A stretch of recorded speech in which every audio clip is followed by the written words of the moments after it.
Krishna, Krishna Krishna, Hare Hare, Hare Rama, Hare Rama, Rama Rama, Hare Hare, Hare Krishna, Hare Krishna, Krishna Krishna, Hare Hare, Hare Ram, Hare Ram,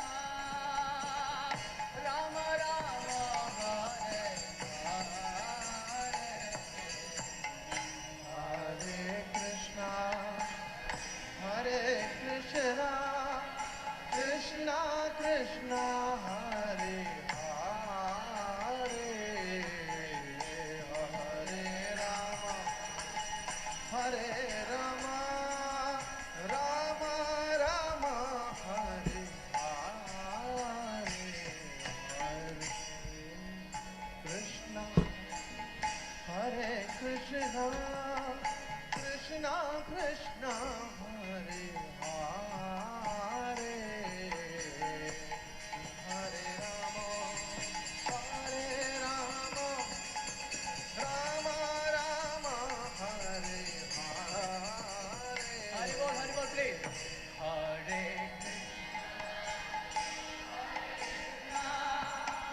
Krishna, Krishna, Hare Hare, Hare Rama, Hare Rama,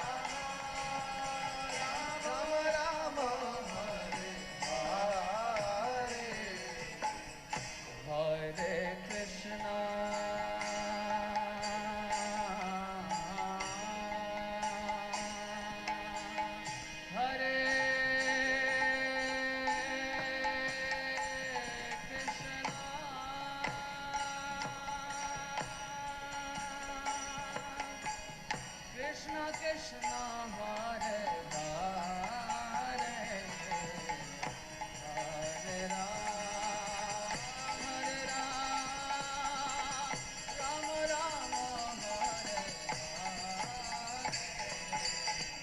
Hare, Hare Krishna, Hare Krishna, Krishna, Hare Hare, Hare Ram, Hare Ram, Rama Rama, Hare Hare, Hare Krishna,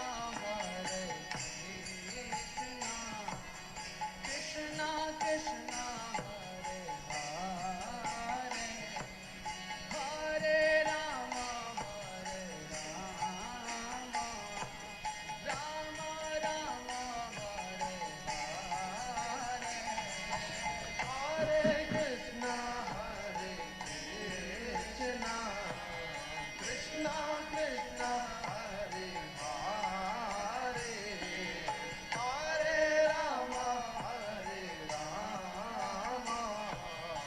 Rama Rama, Hare Hare,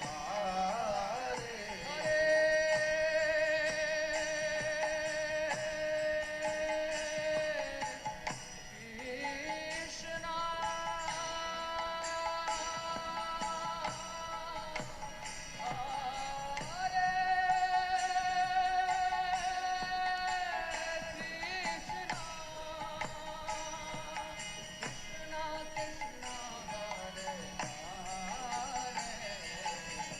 Hare, Hare Rama, Hare Rama, Rama Rama, Hare Hare, Krishna, Hare Krishna, Krishna Krishna, Hare Hare, Hare Rama, Hare Rama, Rama Rama, Hare Hare Krishna, Hare Krishna, Krishna Krishna, Hare Hare, Hare Rama,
Krishna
Hare Hare Krishna, thank you all for joining. We'll make a start this morning, Srimad Bhagavatam class and attentive japa. Thank you all so much. And as you know, we were talking about Parikshit Maharaj and Sukadeva Goswami. They were discussing some questions that Parikshit Maharaj asked him, and then Sukadeva Goswami was explaining the answers through conversation between Lord Narayan and Brahmaji. And it's mentioned that the questions asked by Brahmaji to Lord Narayan form the nucleus of Bhagavatam. So they're very important. And the Lord informed Brahmaji that this knowledge is very subtle and can be understood only by the grace of the Lord, achieved through the process of devotional service. So if you want the grace of the Lord, then you need to serve. Brahmaji passed this knowledge to Narad Muni. Narad Muni passed it on to sage Vyasadeva, and he passed it on to Sukadeva Goswami, his son, who passed it on to Maharaj Parikshit. And so it goes on, succession. Let's do a prayer. Om Namo Bhagavate Vasudevaya. Om Namo Bhagavate Vasudevaya.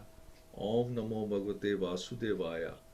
Mukham karoti vachalam pangum lamyate girim yatkirpataham vande Shri Guru Deen Taranam Paramananda Madhavam Shri Chaitanya Ishwaram Hari Om Tassat Narayam Naskritya Naram Chaiva Narottamam Devim Saraswatim Vyasam Tato Jayam Udiriyat Nasta Presha Vadareshu Nityam Bhagavat Sevya Bhagavati Uttam Shloke Bhakti Bhavati Nistiki. Okay, so this mentions Srimad Bhagavatam. Thereupon the supplementary Vedic literature, Srimad Bhagavatam, which was described by the personality of Godhead and which contains 10 characteristics, was told with satisfaction by the father Brahmaji to his son Narad. So Srila Prabhupada mentioned that although the Srimad Bhagavatam was spoken in 4 verses, or when we say spoken in 4 verses, the essence is in 4 verses, it had 10 characteristics, and the 4 verses it is first said that the Lord existed before the creation, and thus the beginning of the Srimad Bhagavatam includes the Vedanta aphorism, Janmadi Asya. So that's the very first verse, Canto 2.10. Starts with the verse Janmadi Asya. Janmadi Asya is the beginning, yet the 4 verses in which it is said that the Lord is the root of everything that be, beginning with the creation up to the supreme abode of the Lord, naturally explain the 10 characteristics. One should not misunderstand by wrong interpretation that the Lord spoke only 4 verses, and that therefore all the rest of the 17,996 verses are useless. So there's 18,000 verses in Srimad Bhagavatam, but 4 verses they're like the Chaturshloki of Bhagavatam. And the 10 characteristics require so many verses just to explain them properly. Brahmaji had also advised Narad Muni previously that he should expand the idea he had heard from him, and similarly Sri Chaitanya Mahaprabhu instructed this to Srila Rupa Goswami as well, in a nutshell. But the disciple Rupa Goswami expanded this very elaborately, and the same subject was further expanded by Jiva Goswami, and even further by Shri Vishwanath Chakravarti Thakur. So we just tried to follow in the footsteps of all these authorities. Srimad Bhagavatam is not like ordinary fiction or mundane literature. It is unlimited in strength, and however one may expand it according to one's own ability. Bhagavatam still cannot be finished by such expansion. Srimad Bhagavatam, being the sound representation of the Lord, is simultaneously explained in the 4 verses, whether it's explained in 4 verses or in 4 billion verses, still all the same. Inasmuch as the Lord is smaller than the atom and bigger than the unlimited sky. Such is the potency of Srimad Bhagavatam. So you can consider it as in a nutshell of 4 verses or 4 billion verses. This is how Krishna is. He can be smallest of the smallest and the biggest of the biggest. And Srimad Bhagavatam is the sound representation of, or the written representation of Krishna himself. So this potency is inconceivable. So what are these 10 characteristics of Srimad Bhagavatam? The first one is Sarg, which means creation. The primary creation by the Lord, which includes all the ingredients. And these 10 characteristics are like form the first 10 cantos of Srimad Bhagavatam. So first one is creation, Sarg, and then second one is Visarg, the cosmic manifestation. So the first was the primary creation, which was given by the Lord himself, all the materials, and then the cosmic manifestation came about through Brahmaji. The sub-creation is called by Brahmaji and the progenitors. Then thirdly, third canto is Sthanam, which is also known as the status quo. The Lord's infallible protection and maintenance of the cosmos, especially in the form of his instructions to the living entities, which enable them to remain peaceful and happy. And then fourth is Poshanam, the creation of the fourth order, Krishna's special mercy shown to his devotees who engage in devotional practices. So if we go through the cantos, we can see these themes in the various cantos. And then Canto 5 Uti, the creative impetus. Conditioned souls are motivated by desire to enjoy the results of their work, and these desires are called Uti, and they arise from impressions stored in the living being's subconscious memory from previous lives. So these are previous desires. Then sixth is mantra, prescribed duties for mankind. Narrations about the Manus, the kings who father mankind in different periods of Brahma's day and who relay the Lord's law to mankind. So that's his sixth. And then Isha Anukatha, the science of God, description of Krishna's incarnations, pastimes and devotees. Then 8 is Nirodh, withdrawal of the cosmic creations, the merging of conditioned living beings back into the body of Mahavishnu at the time of universal devastation, where they lay sleep. So we come into this world, and then when everything's finished, we go and rest in the body of the Mahavishnu for hundreds of millions of years. Then it's Mukti, liberation, the living being's attainment of his pure spiritual identity as the Lord's eternal associate. This can be attained even while still within the material body. So that's liberation. And then finally, 10th canto, Ashraya, the Samam Bonam, the ultimate refuge of everything, the Supreme Personality of Godhead, Lord Krishna. So Krishna is the 10th subject. So we go 9th subject first of all, and then 10th is Krishna himself, the supreme shelter of Ashraya, or Ashraya.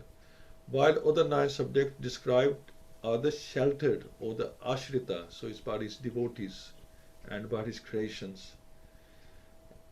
So what are these 4 verses we were talking about? The Chaturshloki or Srimad Bhagavatam. What are these 4 verses we're referring to? So the Chaturshloki of Bhagavata is the 2nd canto, chapter 9, verses 33 to 36. Just like we have Chaturshloki of Srimad Bhagavad-Gita, chapter 10, verses 8 to 11. 8, 9, 10, 11. Yeah. To 11, that's Chaturshloki, which describes the essence of Bhagavad-Gita. Similarly, we have the essence of Srimad Bhagavatam in the 2nd canto, chapter 9, 33 to 36. It's mentioned that in the beginning of creation, when the Lord Brahma appeared on a lotus flower, born from the navel of Lord Vishnu, he was perplexed as to the source of the lotus flower and of his own existence. So Brahmaji also required direction how to proceed, because Brahmaji also required direction how to proceed with his creative work, the engineering and construction of the entire universe. All he could see was the lotus flower upon which he was seated and endless darkness.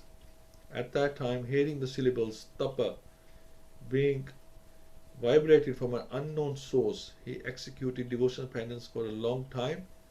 At the end of 1,000 celestial years, the Lord, being very much satisfied by Brahma's penance, manifested before him along with his spiritual abode, came as Narayan, and instructed him the essence of Bhagavatam in 4 verses.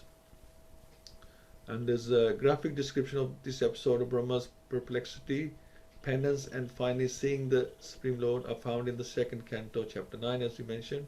So the questions Lord Brahma put to the Lord upon seeing him are answered by the Lord in this Chaturshloki, or the 4 essential verses, as we mentioned. And so the complete Srimad Bhagavatam has also been summarized in these 4 verses. Brahmaji instructed them to Narad Muni and requested him to expand them further. Later on, Naradji gave the instruction to Vyasdev, who then expanded the entire Srimad Bhagavatam in the 18,000 verses, and then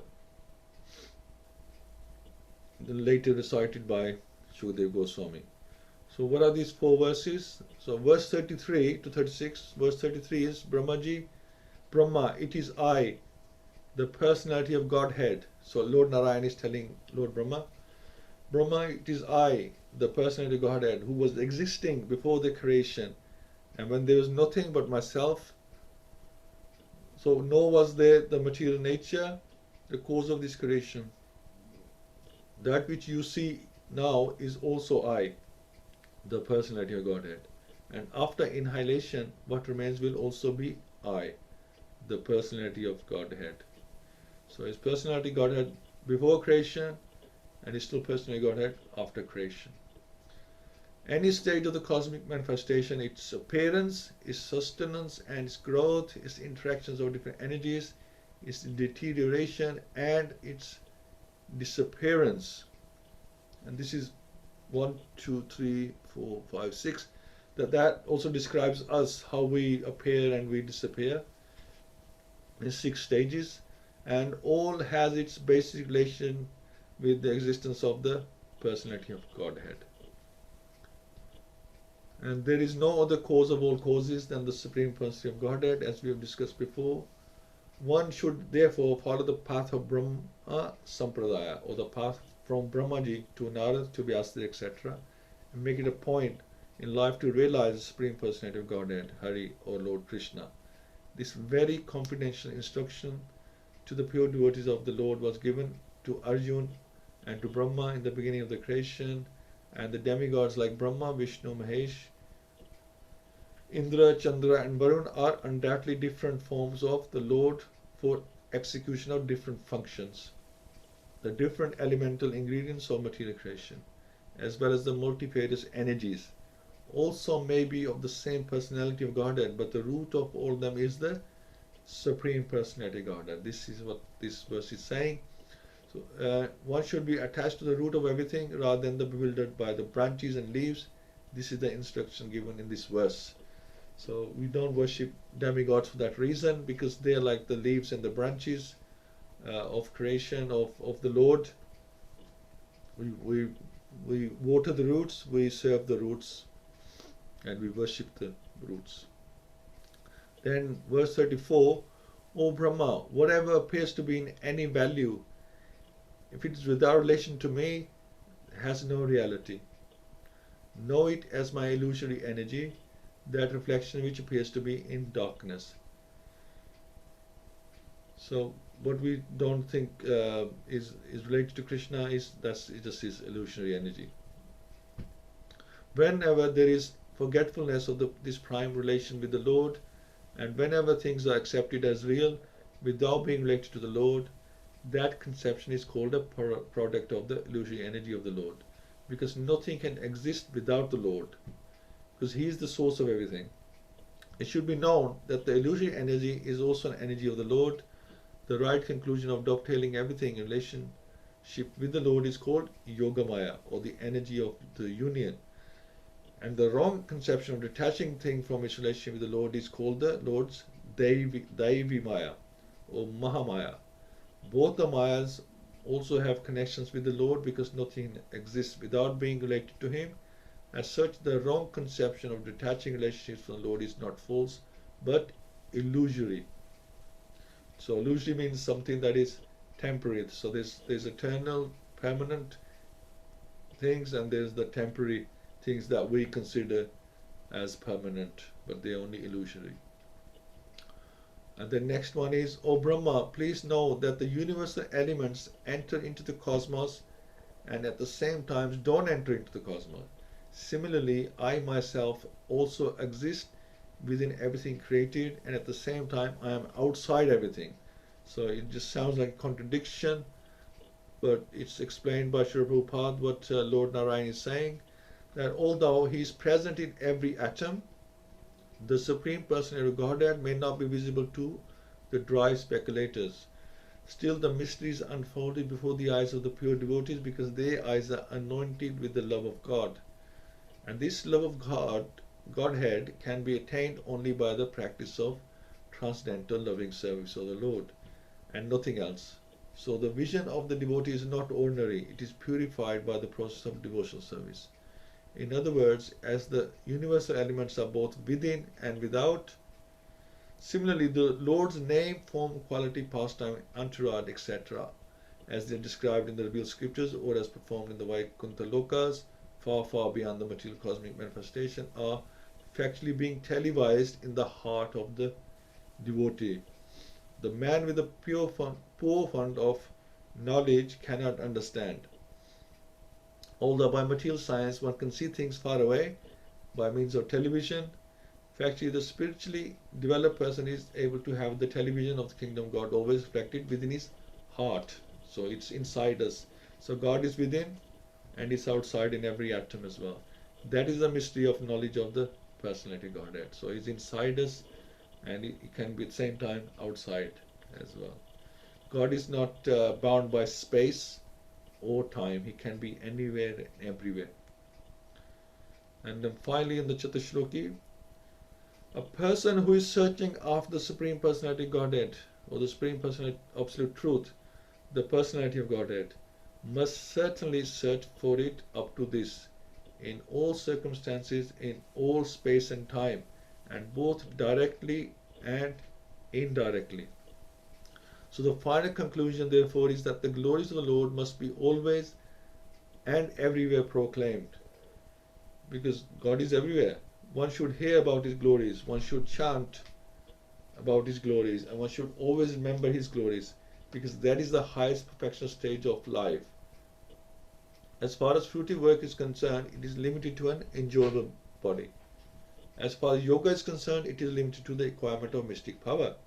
As far as empiric philosophy is concerned, it is limited to the attainment of transcendental knowledge. And as far as transcendental knowledge is concerned, it is limited to attainment of salvation. So all these things, fruitive activity, yoga, of this meditation, and the philosophy, that is still limited. And even if they are adopted, there is every chance of discrepancies in discharging the particular type of functions. But adoption of the transcendental devotional service of the Lord has no limit, nor is there fear of falling down. The process automatically reaches the final stage by the grace of the Lord. In the preliminary stage of devotional service, there is an apparent requisite for knowledge, but in the higher stage, there is no necessity of such knowledge. So we need knowledge to know who we're serving and why we're serving Him. But at the higher stage, you just serve. We need knowledge, but we need a limited knowledge just to understand the limited amount we can understand about Krishna, and then we just serve Him. So we need therefore inspiration and encouragement. The best and guaranteed path of progress is therefore engaged in Bhakti Yoga, pure devotional service. And these four slokas were first described by the personality of Godhead Himself to Lord Brahma. So as stated in the beginning of the Srimad Bhagavatam, this great transcendental literature is the ripened fruit of the tree of Vedic knowledge, and therefore all questions that can be humanly possible regarding the universe affairs, beginning from its creation, are all answered in the Srimad Bhagavatam. Because in other scriptures you might get, oh, God made the creation in so many days, and then He rested on the final day, and you don't get detailed information like you do in the Srimad Bhagavatam.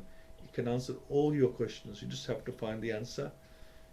All the answers are there in Srimad Bhagavatam to any question you want about the creation, about the cosmos, about ourselves, about His devotion. Everything is there. Excuse me. The answers depend only on the qualification of the person who explains them. The 10 divisions of Srimad Bhagavatam, as explained by the great speaker Srila Sukadeva Goswami, are the limitation of all questions, and intelligent persons will derive all intellectual benefits from them by proper utilization. So it's the quality of the listener and the quality of the person who is giving the knowledge. So it's very important. So thank you all so much, and I think this is a really wonderful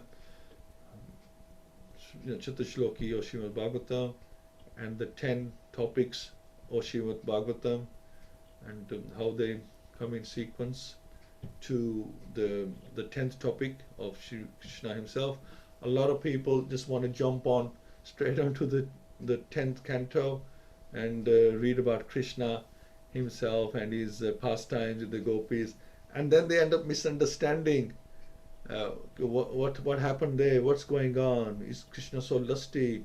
He's having pastimes with the with somebody else's wives, and it's cold in the middle of the night. He's dancing with them, on the material platform. That does seem like not a very noble thing to do. What kind of example is he setting to us? So why is he putting? Why is this in the scriptures? What do we learn from this? We are supposed to be controlling our senses and our mind. And here Krishna is showing that it's okay to do all this, but when you read the first 9 cantos, then you understand that how he's supreme and why he does what he does. Thank you all so much for joining. Prem Prakash Prabhu, Rukmani Mataji, J1 and J2 Prabhu. I know you had problems last week trying to join, so thank you for joining. Madhav Shamsundar Prabhu, thank you for joining. Praveen Mataji, thank you. Ravina Mataji and Saveshi Mataji, thank you for joining. And would like to hear from you all. Jay Prabhu, would you like to make a start? Hare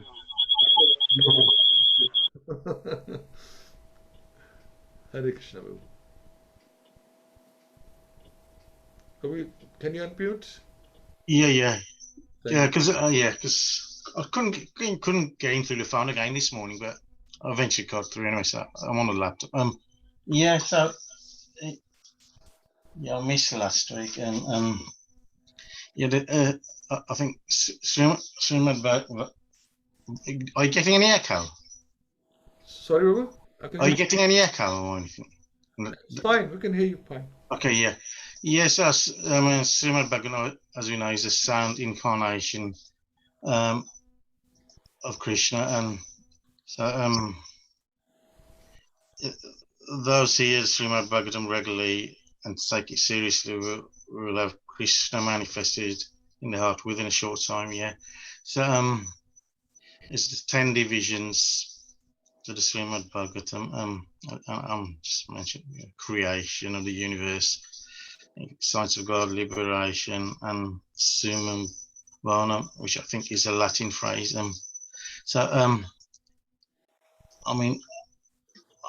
had a quick look at, I think I looked at the wrong chapter. I looked at the chapter with the title, but the Chaturtaki, as you said, is within chapter 9. I think, let me just. Canto 2. Yeah, it's chapter 9, 33 to 36, as you mentioned. The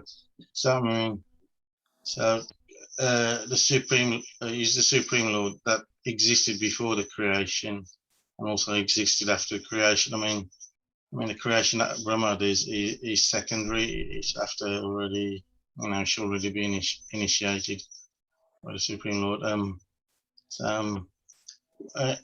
Anything,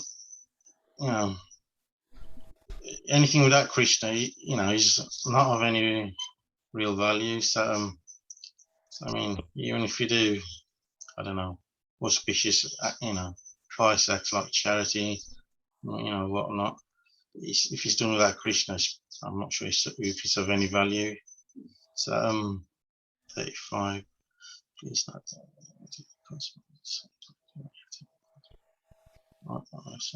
exist without everything.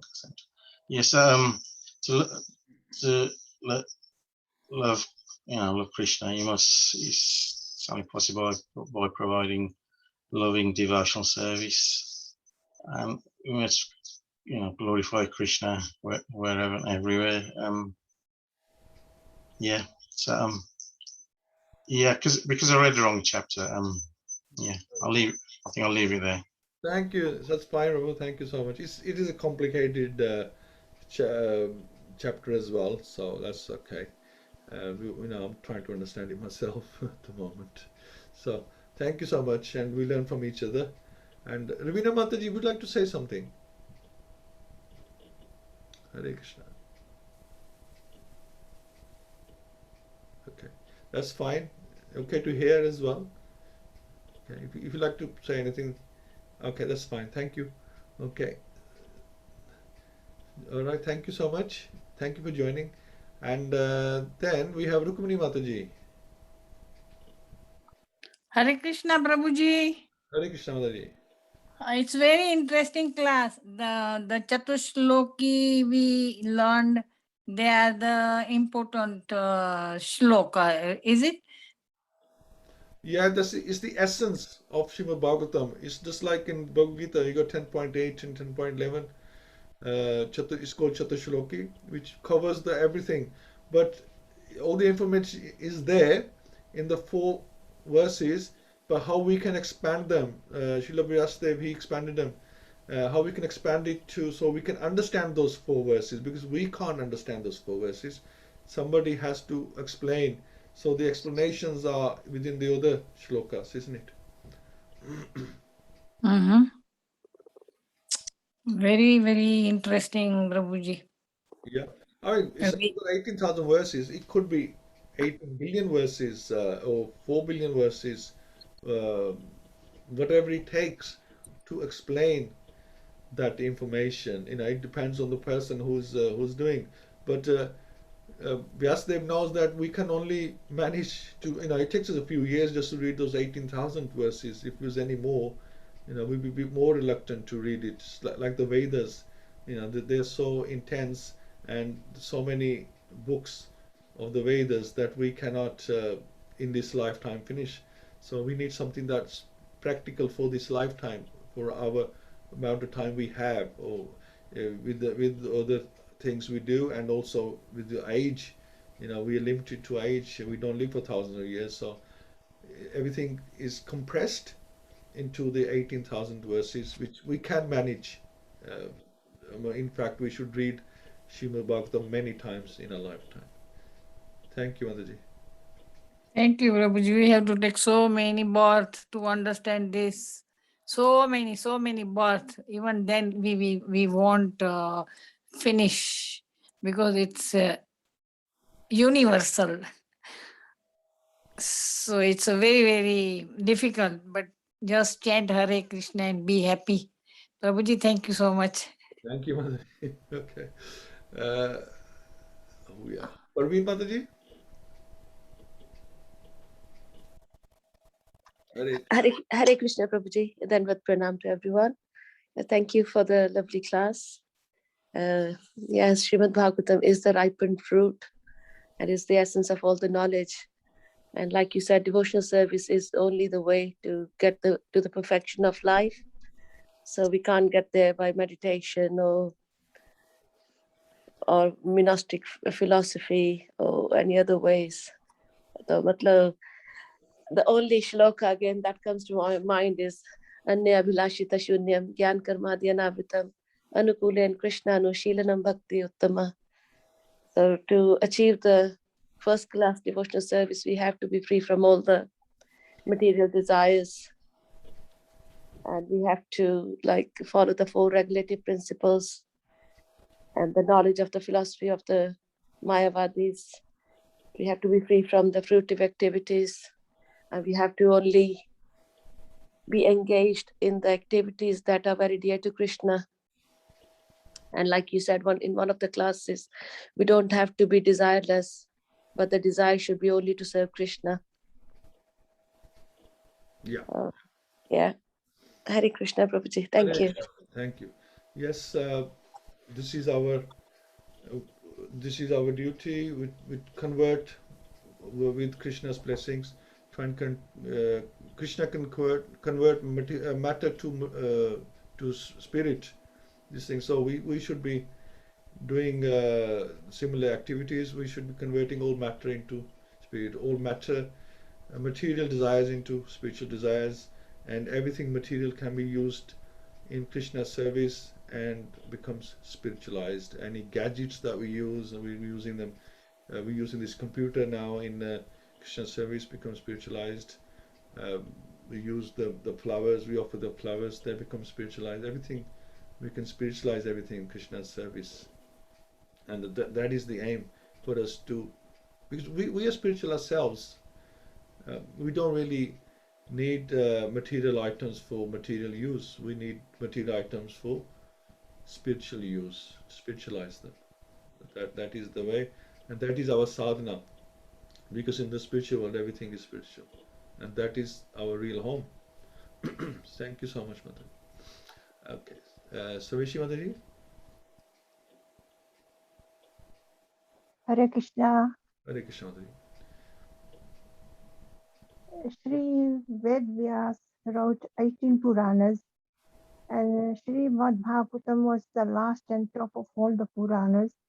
It is called Srimad Bhagavad Mahapuran. Maha means is the greatest Puran because it over and over it declares that Krishna is Supreme Personality of Godhead. It said to Krishna to Bhagwan Swayam. No other Puranas declare that. And Krishna is the first creator and Brahma is the second creator. Krishna is like an architect. He made all the preparations, everything ready. And then the Brahma is like an engineer, and then he just start working on the plan of Krishna. Yeah. So that is first creator, first creator and second creator. And then Srimad Bhagavatam offers such a transcendental topics of the Lord and relationship with his devotees. That's why it's called Mahabhagavat, because all the greatest great devotees were with Krishna. And how Krishna has saved most of the dead devotees from the dangers. And Bhagavatam also says Krishna is Supreme Personality of God. A living entity is separated energy, that is marginal energy, and material nature is inferior energy. And Krishna is the source of all energies, including the demigods. Krishna takes gun avatars because he can do anything, but his personality of Godhead is his head. So when person like a king or queen, they don't do anything. They ask somebody else to do it. So Krishna takes gun avatars as Brahma, Vishnu, and Mahesh to create, maintain, and to destroy. And also he takes Purusha avatars like Karanda Vishnu to create the universes, Garbhodakshin Vishnu to divest it, and Chirandai Vishnu as a super soul in all the living entities, moving and non-moving beings. Bhagavatam also discusses about two living entities, Nitya Mukta, liberator soul, and Nitya Baddha, conditioned soul. Some of the conditioned soul who follow the Vedic literatures like Bhagavad-Gita, Sri Bhagavatam are thus able to go back to Godhead. The material conditioned souls who forget their relationship with Krishna, so they are given chance to be born again, to revive their relationship with Krishna with the help of the scriptures. And all the Vedic scriptures, I made devotional service to the Lord. Bhagavatam also describes different incarnations, sometimes human, sometimes animals, due to different circumstances. Chaitanya Mahaprabhu gave two instructions. First to chant the holy name of the Lord and then to read Srimad Bhagavatam. Sri Prabhupada followed the disciplic succession instruction of gurus and wrote Vedic literatures for us to read, and then we can go back to Godhead. This was Prabhupada's greatest mercy to all of us. Without him, we couldn't have done this morning discussion or anything. We couldn't have done anything, learned anything. It is due to Prabhupada's mercy. He had sleepless night writing especially Srimad Bhagavatam.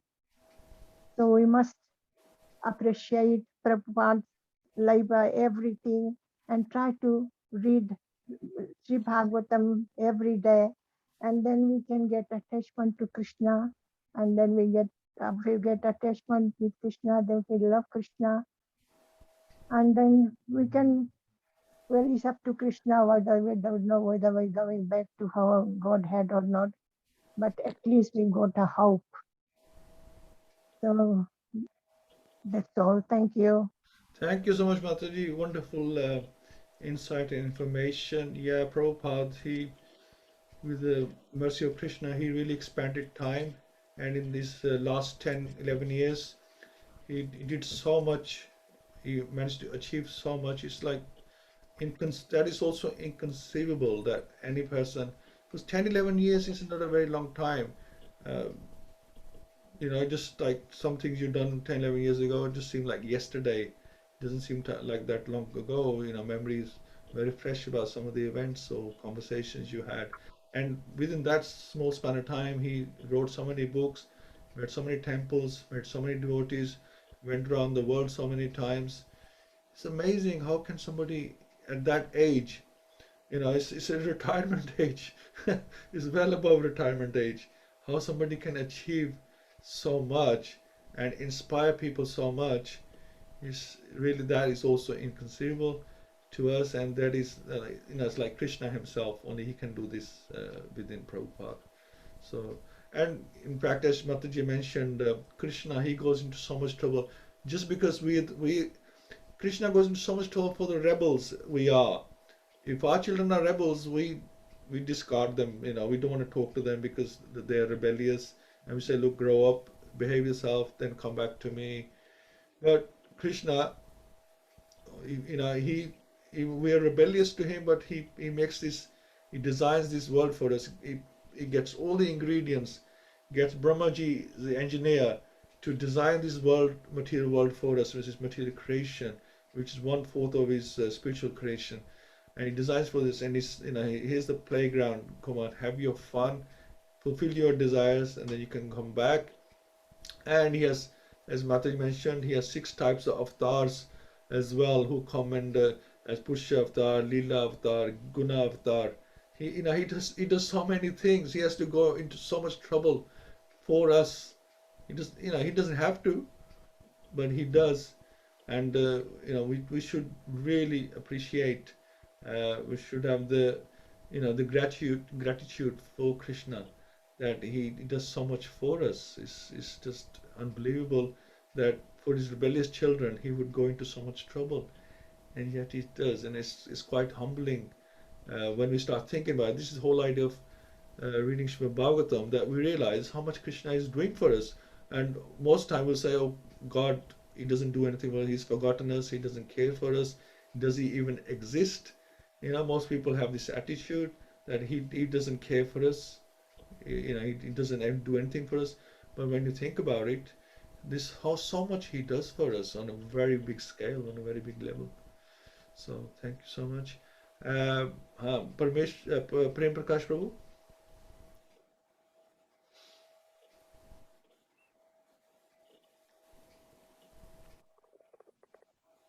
Hare Krishna.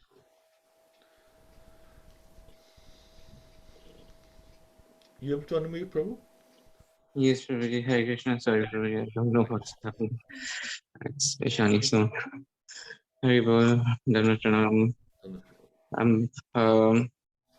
As I keep on reading Bhagavatam ji, having association, and then seeing my material desires are not going away, I mean, I feel really in a wretched condition. More than anything, basically. So I don't have actually words to say in this forum, because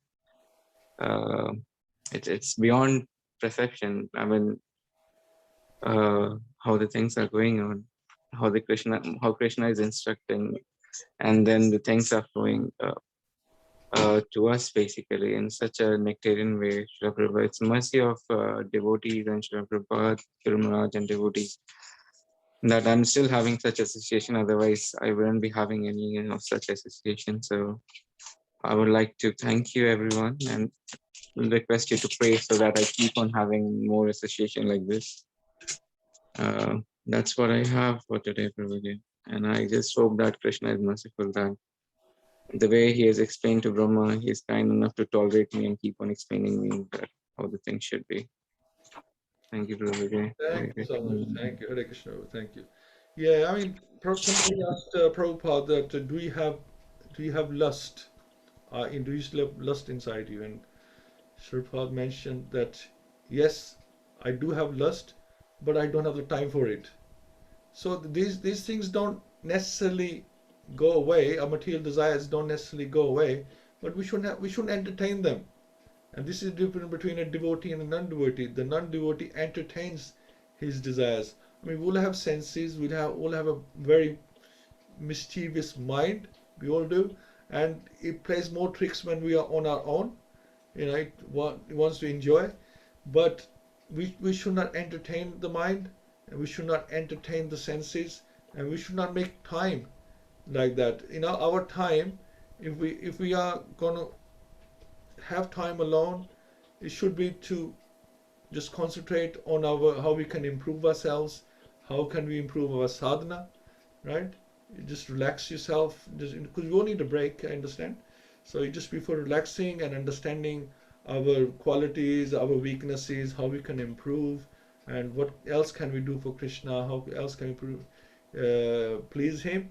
So this is what Srila Prabhupada is doing. He says, I don't have time for material desires. Although he still had material desires, he says, I don't have time for them. Simple as that. That should be our attitude. We should not entertain material desires. They come, but just like the rivers come into the ocean, we should not be perturbed by them.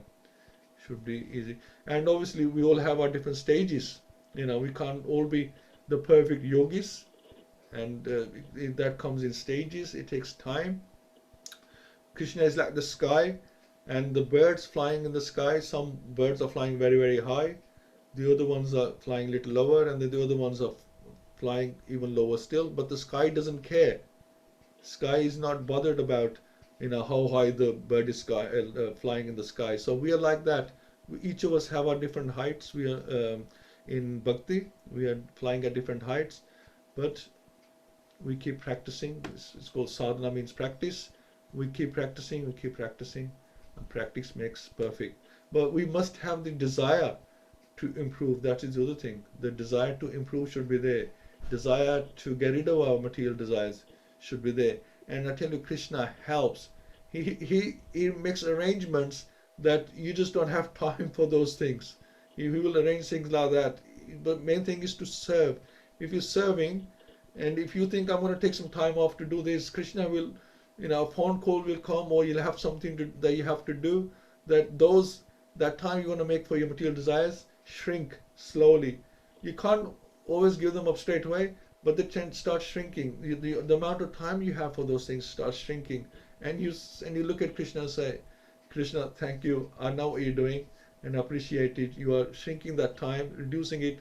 So we just weaning from it in small doses. It's like a smoker smoking 40 cigarettes a week, and he can't stop completely straight away.